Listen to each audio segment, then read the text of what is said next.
पहले NEET exam को लेकर विवाद खड़े हो रहे थे और अब नीट रिजल्ट को लेकर सवाल उठ खड़ा हुआ है। भोपाल में कांग्रेस मीडिया सेल अध्यक्ष मुकेश नायक ने नीट परीक्षा पर सवाल उठाए हैं। नीट परिणाम में हुई अनियमितताओं पर निशाना साधते हुए कहा है कि नीट परिणाम एक स्कैम है। वक्त से पहले 4 जून को रिजल्ट डिक्लेयर किए गए हैं। जल्द रिजल्ट डिक्लेयर इसलिए किया कि चुनाव परिणाम के शोर में स्कैम दब जाए। इतने नंबर मिल ही नहीं सकते, यह भी कहा गया, क्योंकि मूल्यांकन में ये नंबर लाना संभव नहीं है। तो सवालिया निशान उठाए गए हैं और ये पहली बार हुआ है कि 66 बच्चों ने नीट में एक साथ टॉप किया हो और एक ही परीक्षा केंद्र के बहुत सारे बच्चों ने टॉप किया हो। तो कांग्रेस के मीडिया सेल के अध्यक्ष मुकेश नायक ने प्रेस कॉन्फ्रेंस में सवाल उठाए हैं। क्या कहा गया है, सीधे सुनवाते हैं आपको। नीट ने फरवरी में नोटिफिकेशन किया और उस नोटिफिकेशन में ये बताया कि रिजल्ट 14 जून को घोषित किए जाएंगे, लेकिन रिजल्ट 10 दिन पहले 4 जून को डिक्लेयर किए और इसका कारण यह था कि इस बीच में नीट परीक्षा में हुए घपले और घोटाले उजागर होने लगे, लोगों में इसकी चर्चा होने लगी। तो लोगों का ध्यान हटाने के लिए 10 दिन पहले 4 जून को ये रिजल्ट घोषित इसलिए किया कि उसी दिन लोकसभा के चुनाव परिणाम आएंगे, मीडिया का अटेंशन उस दिशा में होगा और जो घपले और घोटाले हैं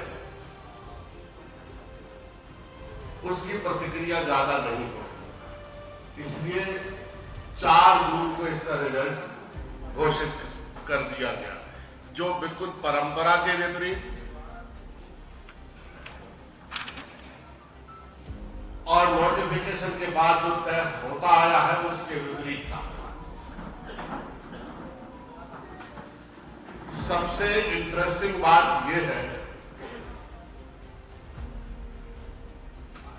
कि इस परीक्षा में जो नंबर देने की पद्धति है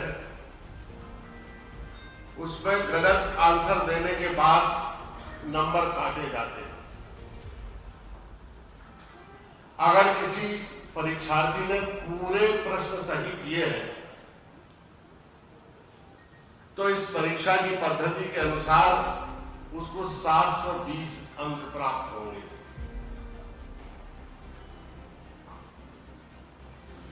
और अगर एक सवाल गलत किया है तो 715 नंबर उसको इस परीक्षा में मिलेंगे। और एक सवाल अगर छोड़ दिया है तो 716 नंबर मिलेंगे।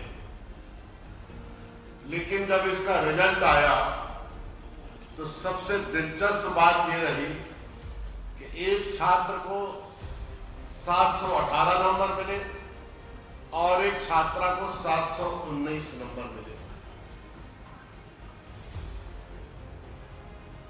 जो पूरे परीक्षा की मैथमेटिकल संरचना है उसके मुताबिक इतने नंबर किसी भी बच्चे को मिल ही नहीं सकते जो इन्होंने दे दिए।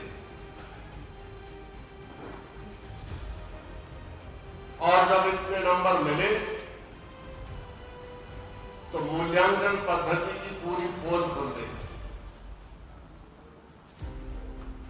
और बहुत तेज हल्ला जब इसका मचा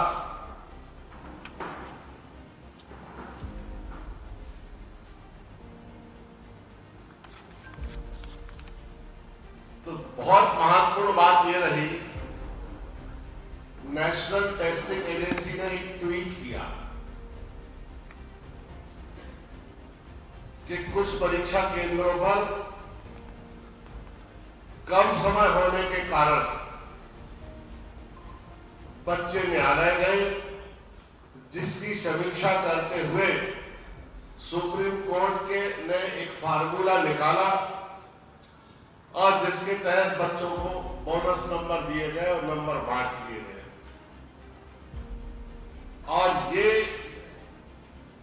पूरे देश देश में भ्रम फैलाया गया कि ये फार्मूला नीट के लिए है, जबकि ये परीक्षा लॉ एग्जामिनेशन, जबकि ये फार्मूला लॉ एग्जामिनेशन के लिए दिया गया था और लॉ एग्जामिनेशन की परीक्षा पद्धति नीट से बिल्कुल अलग है। ये परीक्षा ऑनलाइन होती है नीट की। ये इतना बड़ा घोटाला है जिसमें 50 लाख बच्चे परीक्षा में अपीयर होते हैं और डॉक्टर बनते हैं नंबर ऑफ मेरिट्स के हिसाब से, गुणवत्ता के हिसाब से। आप सोचिए कि हम इतना गंभीर स्किल्ड मैन पावर एस्टैब्लिश करने के लिए, बनाने के लिए ये परीक्षा लेते हैं, जिस डॉक्टर का संबंध हमारे पूरे शरीर से है, हमारी बीमारियों से है, हमारे स्वास्थ्य को लेकर है।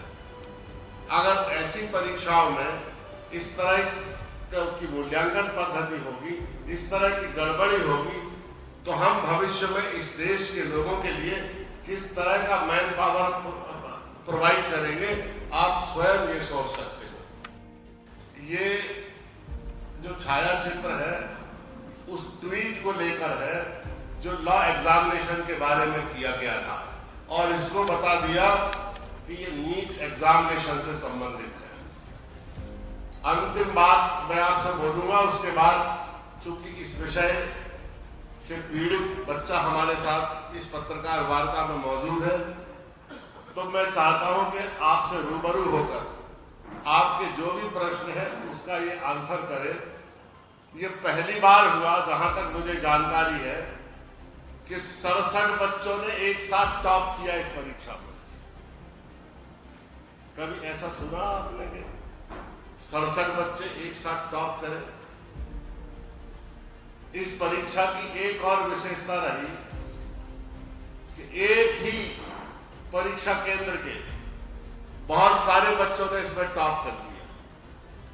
अब क्या उस परीक्षा केंद्र में गड़बड़ी हुई, वहां क्या हुआ, किस तरह का मूल्यांकन हुआ, इसके बारे में हमारे साथ उपस्थित एक स्टूडेंट आपसे रूबरू होगा, आपसे बातचीत करेगा। मैं माइक उन्हें देता हूं। फिलहाल की खबर में इतना ही, फिर मिलेंगे नए अपडेट के साथ। दीजिए मुझे इजाजत, नमस्कार।